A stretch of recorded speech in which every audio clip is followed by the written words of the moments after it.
लड़कियों का सबसे ज़्यादा जाता है। घर से निकलो तो रेप की चिंता, बाहर निकलो तो जजमेंट की चिंता, घर जाओ तो माता पिता का डर।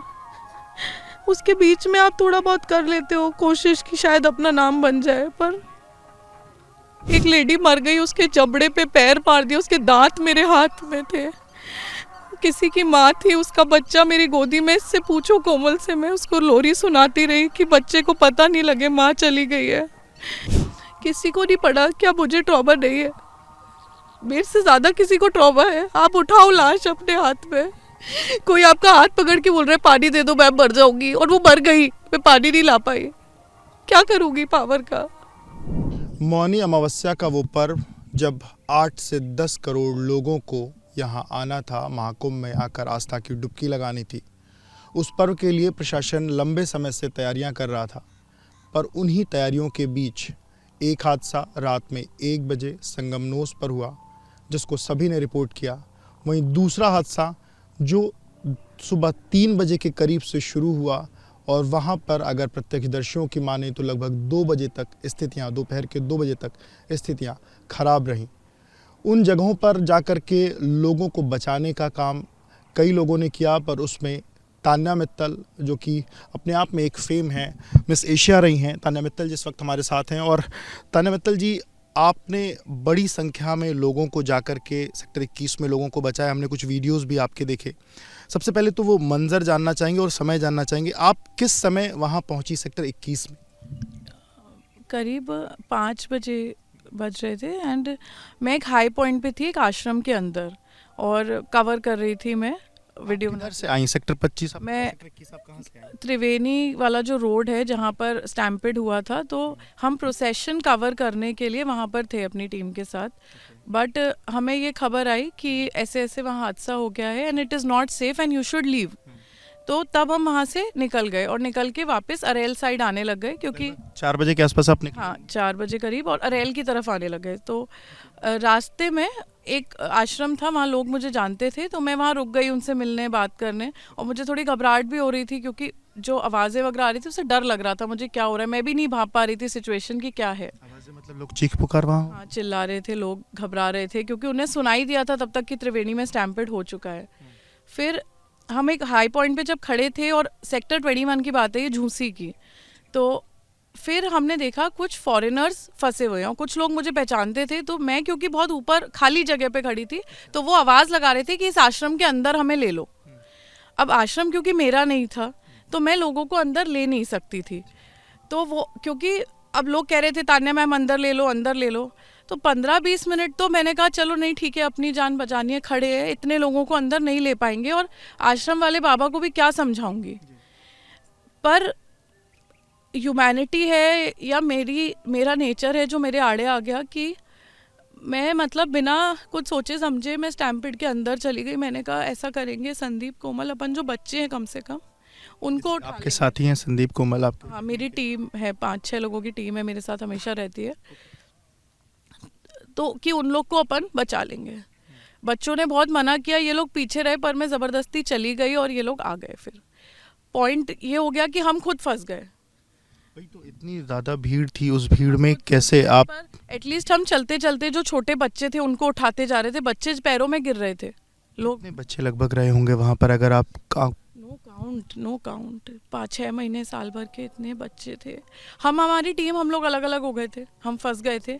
फिर संदीप ने देखा वहाँ हल्दीराम का स्टोर है पास में, तो संदीप ने बोला कि मैम स्टोर में चलते हैं और इसी में अपन बच्चों को ले पाएंगे, यही रास्ता है, इसके अलावा कोई रास्ता नहीं है। मेरी तब कोशिश ये थी कि मैं नियरेस्ट पुलिस स्टेशन पहुंच के किसी को कॉल कर दूं, क्योंकि फ़ोन बंद हो गए थे, जैमर्स लगे थे, सारे फ़ोन नहीं चल रहे थे। पास में ही समुद्रकूप थाना भी था? हाँ नहीं, पर वहाँ नहीं पहुँच पाए, क्योंकि अगर हम वहाँ तक जाते रिपोर्ट करते तब तक सब खत्म हो गया होता। तो हल्दीराम के स्टोर के अंदर हम काउंटर में से कूद गए, क्या हम लोग, क्योंकि मैं मतलब स्पोर्ट्स पर्सन रही हूँ, तो मैं संदीप हम लोग ट्रेंड है, हम कूद गए फटाफट अंदर गए। तो वहाँ पे जो ओनर्स थे वो खुद बच्चे हैं किसी कॉलेज के 4-5, वो उनने कॉन्ट्री वगैरह करके ये हल्दीराम का स्टोर खोला है। वो खुद इतने घबराए हुए थे, क्योंकि भीड़ उनका काउंटर तोड़ के उस दुकान के अंदर आना चाहती थी सेफ्टी के लिए।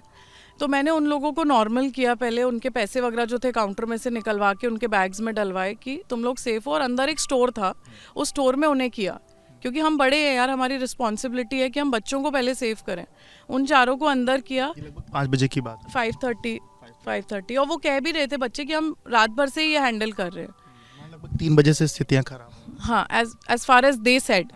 तो हम लोग अंदर उनको करके फिर हमने सिचुएशन थोड़ा समझने की कोशिश की कि क्या है, बट आप समझ ही नहीं सकते थे, इतने लोग मर रहे थे। मतलब संदीप तो लाशें उठा रहा था बीच में से। लाशें? हाँ, क्योंकि लोगों का दम घुट रहा था, वो दम घुट के वही मर रहे थे।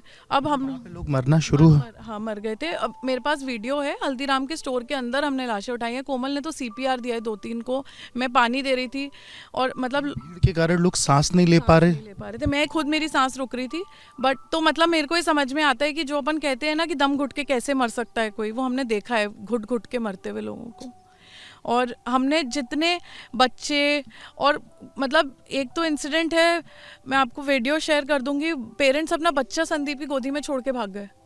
उन्हें पता था कि जैसे एक फेस था नोन, उन्हें पता था ये संभाल लेंगी, कुछ नहीं होगा, बच्चे फेंक कर चले गए। 4 घंटे बाद आए बच्चा वापस लेने। ऐसे करीब उनको लगा अंदर बच्चा जाके शायद सेफ हो जाएगा। ये लोग हैं, हम लोग चिल्ला रहे थे कंटिन्यूसली, 7-8 घंटे हम लगे हुए थे।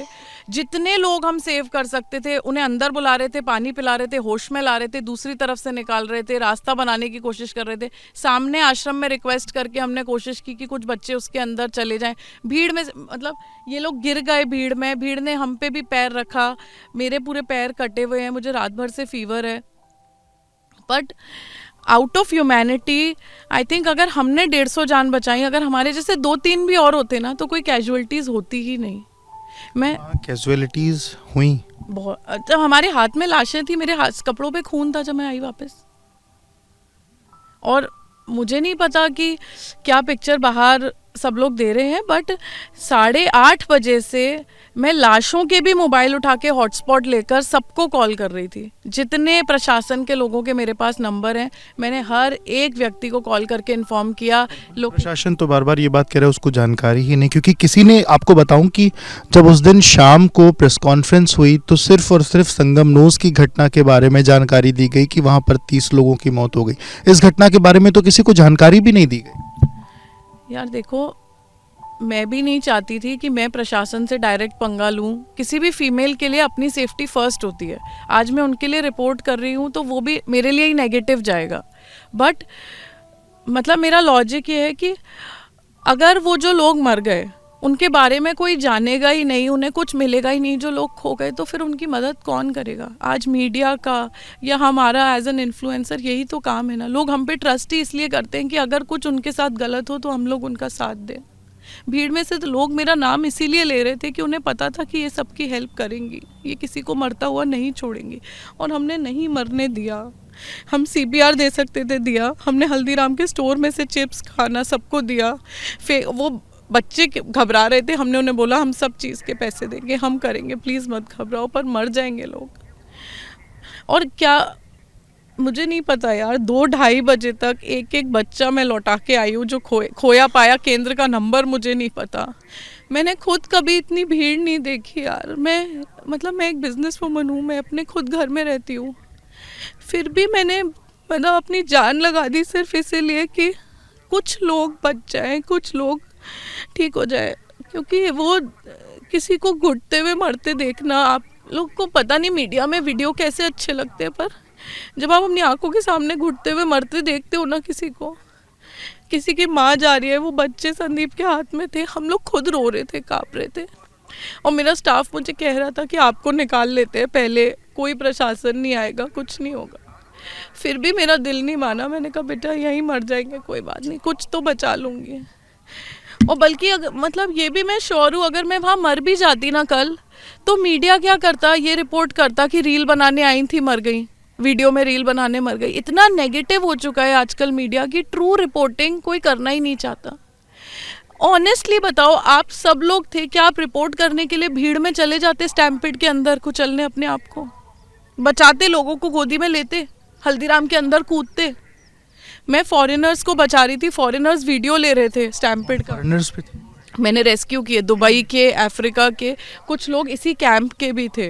उन्हें रेस्क्यू किया, कल उन्हें प्रयाग से बाहर निकलने में मदद की, मेरे पास सबके वीडियोज़ हैं।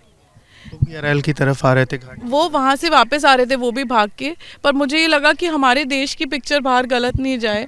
उन सबके फ़ोन्स मैंने लिए, उन्हें रिक्वेस्ट किया कि प्लीज़ आप लोग वीडियोज़ मत बना के डालना। मैं नहीं चाहती कि कोई हमारे देश को गलत समझे, और मैं अभी भी नहीं चाहती कि कोई किसी को गलत समझे। पर ये मत करो ना कि आप ये डिक्लेयर कर रहे हो कि ऐसा कुछ हुआ ही नहीं, ऐसा कुछ भी नहीं हुआ, लोग मरे ही नहीं। तो 12 बजे तक मलबा क्यों उठाते रहे? 9 ट्रक मलबा क्यों निकाला? अगर कुछ हुआ नहीं तो मलबा काहे का था फिर? मेरी वो जो वीडियो है ना मलबे का, उसमें मेरी शॉल है डियोर की, देखना आप, ब्राउन कलर की, मैं सुबह पहनी हूँ स्नान करते टाइम, और वही सेम शॉल है, मैं दिखा दूंगी। लोगों ने खींची मेरी शॉल, तान्या मैम बचा लो। मेरे पास वीडियो है, आवाज़ लोग लगा रहे हैं, तान्या बचा लो, तान्या बचा लो।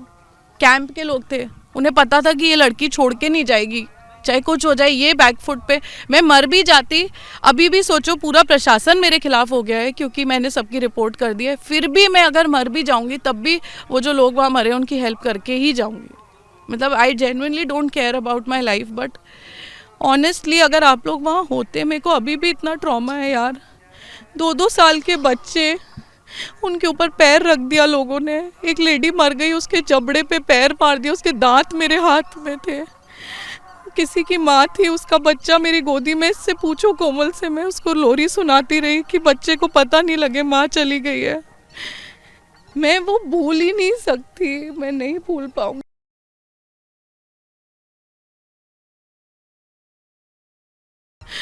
सब कुछ मुझे नहीं पता उस दिन मैं किसने मुझे शक्ति दी कि मैं ये कर पाई। ये इंटेंशनल नहीं था, ये किसी भगवान ने आके उन लोगों की ज़िंदगी बचाई है, क्योंकि मैं खुद आउट ऑफ पावर थी यार। आदमी तो फिर भी दम रखते हैं लाशें उठाने की, सब करने की, पर वो बच्चे यार प्यास से मर रहे थे, पानी नहीं था।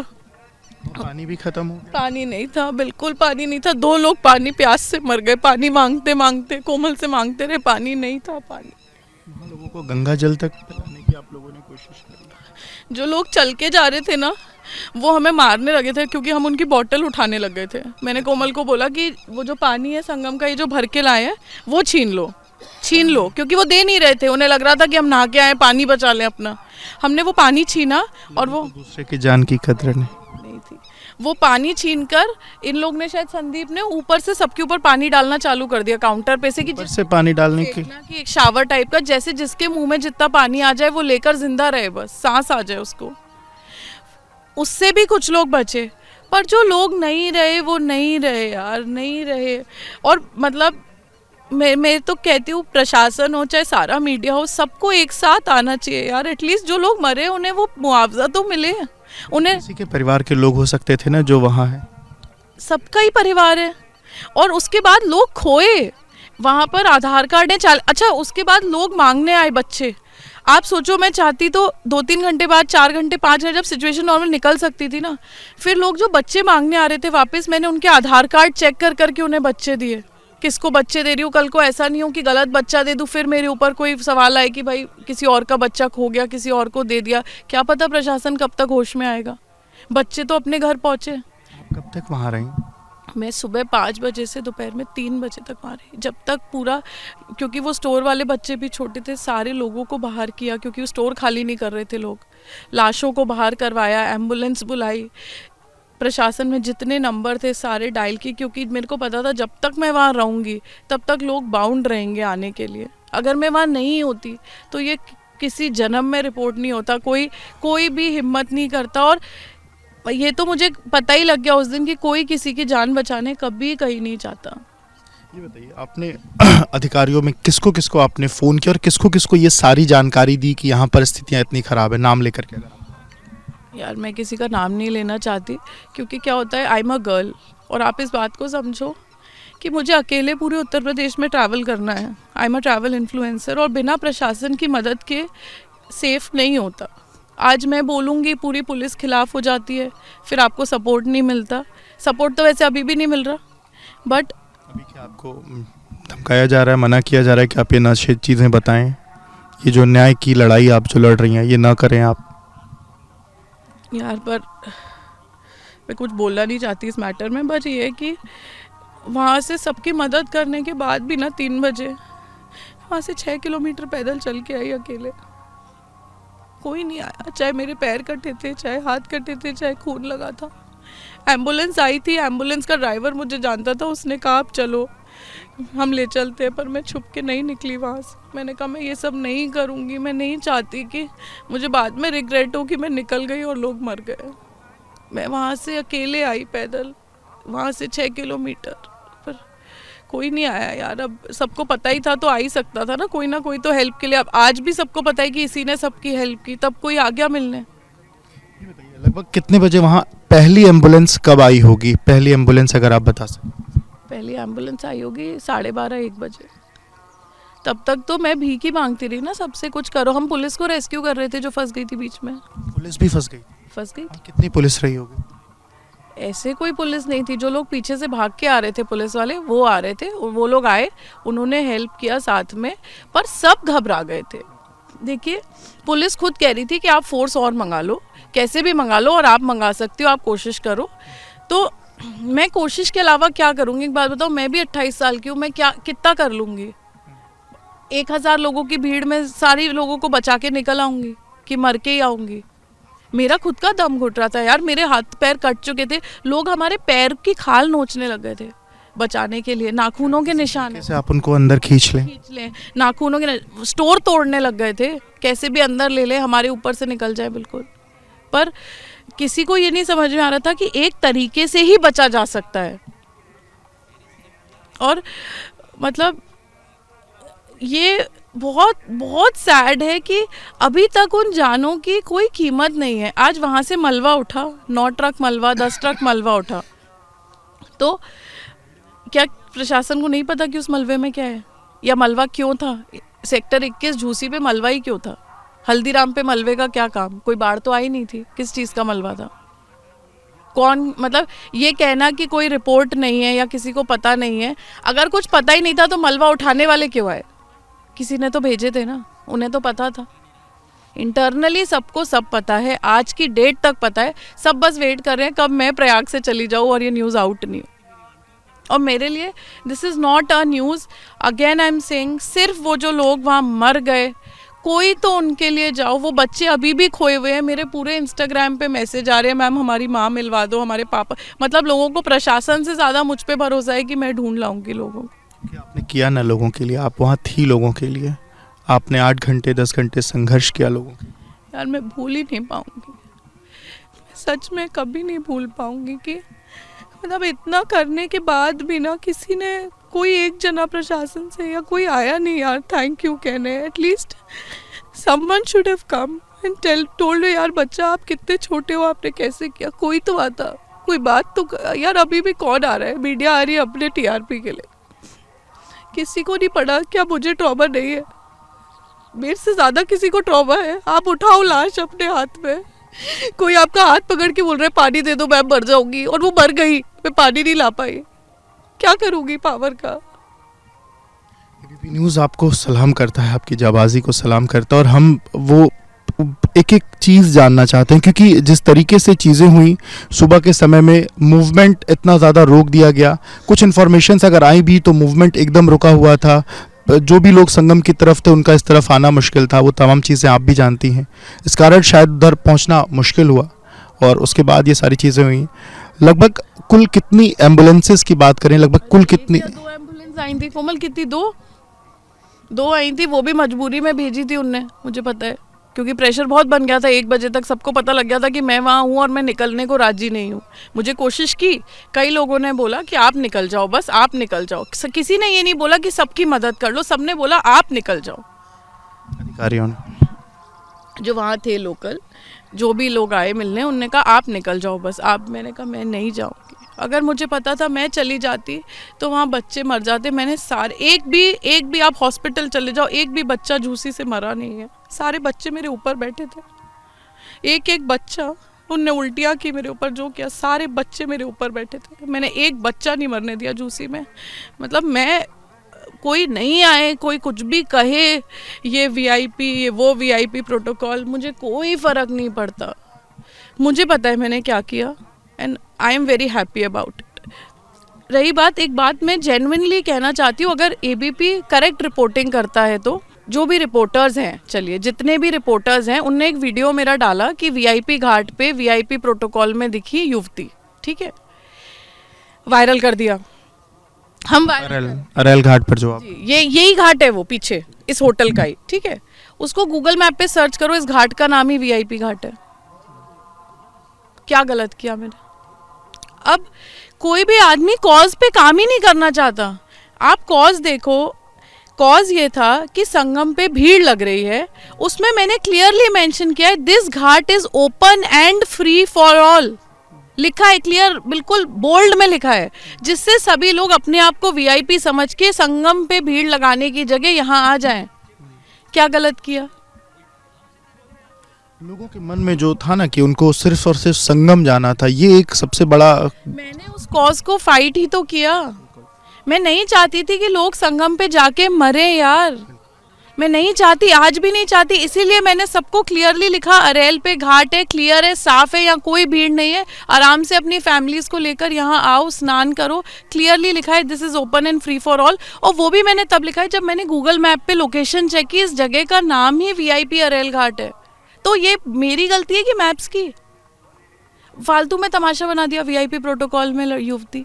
अरे आप अपनी बेटी को भेजो ना बाहर यार, अकेले इतना सेफ है तो दुनिया। वीडियो बनाने के लिए क्या अकेले निकल जाऊं?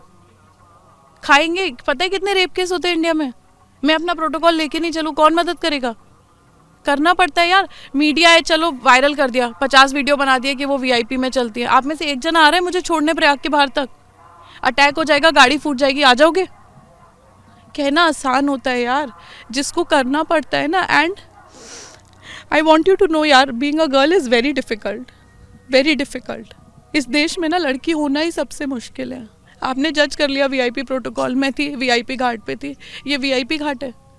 मैंने उसमें लिखा कि ये फ्री है, आप सब लोग संगम नोज छोड़ के यहाँ आ जाओ, जिससे कोई भी जाने ना जाए, क्योंकि प्रशासन इतनी जल्दी क्राउड डाइवर्ट नहीं कर सकता था। मेरे पास बहुत बड़ी ऑडियंस थी, मैंने तुरंत 70-80 लाख लोगों को पता लग गया। यहाँ पर कल प्रशासन आ गया था, यहाँ भीड़ लगी हुई थी लोगों के नहाने वालों की, तो इनडायरेक्टली उन लोगों की जान किसने बचाई?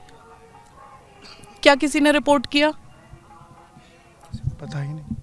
तो क्योंकि पता सबने ये कर लिया कि वो रील में वीआईपी घाट पे है, पर किसी ने ये देखा ही नहीं कि ये VIP Ghat is open for all. प्रशासन का ये मतलब ही नहीं है कि वीआईपी घाट पे आने के पैसे लगेंगे, इट इज़ फ्री। और मैं ये चाहती थी कि ज़्यादा से ज़्यादा लोग यहाँ आके नहा लें, बच जाएं। मेरा फर्स्ट डे से जब से मैं प्रयाग में हूँ यही कोशिश है कि लोग बच जाएं यार।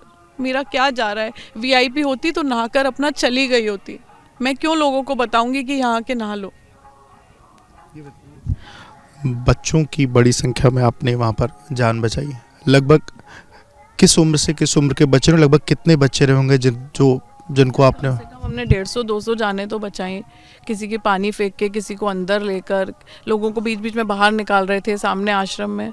बच्चे होंगे कम से कम 50-55 बच्चे।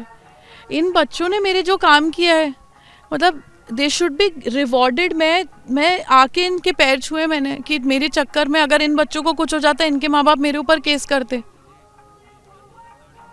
आप समझो, अगर मेरी फोर्स नहीं होती सिक्योरिटी, क्या प्रशासन खड़ा रहता? आपने तो अपनी सुरक्षा के साथ साथ लोगों के लिए जो जान बचाई उसका तो कोई। और लड़की होने का मतलब ही ये है यार कि आप अपनी सुरक्षा रखते ही हो। आपने वीडियो वायरल कर दिया, न्यूज़ बना दी, उसके बाद कोई बचाने नहीं आता यार, अगली न्यूज़ पे आते हैं। आपने बार बार लड़की होने की तमाम ये बातें करी, ये सब चीज़ें जब आप कर रही हैं तो आपका परिवार भी आपको लेकर के परेशान होगा। आपके परिवार से आपकी कब बात हो पाई, और जब आप उस ट्रॉमा में थी आपको अपने परिवार की याद आई? मैंने अभी तक बात नहीं करी अपने पेरेंट्स से, क्योंकि वो बहुत गुस्सा होंगे, मना कर देंगे कि ये दुनिया का भला करने मत निकलो। क्या ज़रूरत थी घाट बताने की, लोगों को आने की? क्या ज़रूरत थी जान बचाने की? क्योंकि सब नेगेटिव ही जाता है। आप कितना भी किसी के लिए करो, सब नेगेटिव ही सोचते हैं। कुछ नहीं, मैंने बोला ना यार, किसी का कुछ नहीं जाता, लड़कियों का सबसे ज़्यादा जाता है। घर से निकलो तो रेप की चिंता, बाहर निकलो तो जजमेंट की चिंता, घर जाओ तो माता पिता का डर। उसके बीच में आप थोड़ा बहुत कर लेते हो कोशिश कि शायद अपना नाम बन जाए, पर आपने जो बहादुरी करी उसके लिए, वो नाम के लिए नहीं, वो तो आपने लोगों की जान बचाई ना, वो तो उसका तो कोई ईश्वर जानता है आपने क्या किया है। बस ईश्वर ही तो जानता है, बाकी कौन साथ दे रहा है, कौन आया यहाँ, कोई आया पूछने? कल रात भर फीवर में थी, कोई नहीं आया। बल्कि मुझे लगता है प्रशासन को आना चाहिए था कि वो जहाँ नहीं पहुँचे वहाँ मैंने पहुँच के जान बचाई। मीडिया को आना चाहिए था जो अपनी टीआरपी के लिए इतना कुछ कर रही है, वो आती तो एक बार पूछने की वो लड़की ठीक है या नहीं। ये सब सच्चाई जानने इसीलिए आपके पास आए हैं, टीआरपी के लिए नहीं, हम सच्चाई जानने आपके पास आए हैं। मुझे कुछ नहीं चाहिए, उन लोगों की जान बचा लो, मैं तो बहुत स्ट्रांग हूँ, मैं कर लूँगी सब कुछ। आखिरी सवाल, आपने कहा ढेर सारे लोगों की वहाँ पर जान चली गई, आपने क्या देखा, लगभग कितनों की जान चली, और आपके हिसाब से कितनों को वहाँ पर न्याय मिलना चाहिए? क्योंकि जिस तरीके से आप गुमनामी की बात कर रही हैं कि लोग जो वहाँ चले गए उनके परिवार को कुछ नहीं मिला, सरकारी आंकड़ों में जो 30 का आंकड़ा है संगम नोस का, उसके लिए भी अलग अलग लोगों की कहानियाँ हैं, पर हम सरकारी आंकड़ों की माने तो 30 का आंकड़ा है। आपके हिसाब से यहाँ क्या आंकड़ा था जिनको न्याय मिलना चाहिए, आप जिनके न्याय की लड़ाई आप लड़ रही हैं? देखिए, खोने वाले ही होंगे कम से कम 400-500 तो, जिनके परिवार खो गए, बिछड़ गए वहाँ। और मैंने ये चीज़ भी रियलाइज़ की कि जो क्राउड था वो बहुत अनएजुकेटेड था, वो उन पे मोबाइल्स नहीं थे आधों पे, आधे बीमार थे, बुज़ुर्ग थे, लैंग्वेज बैरियर था, कोई कोलकाता के किसी गांव से आया है, कोई यूपी के किसी गांव से, वो अपने परिवार, वो मुझसे खोया पाया का नंबर तक नहीं लगवा पा रहे थे।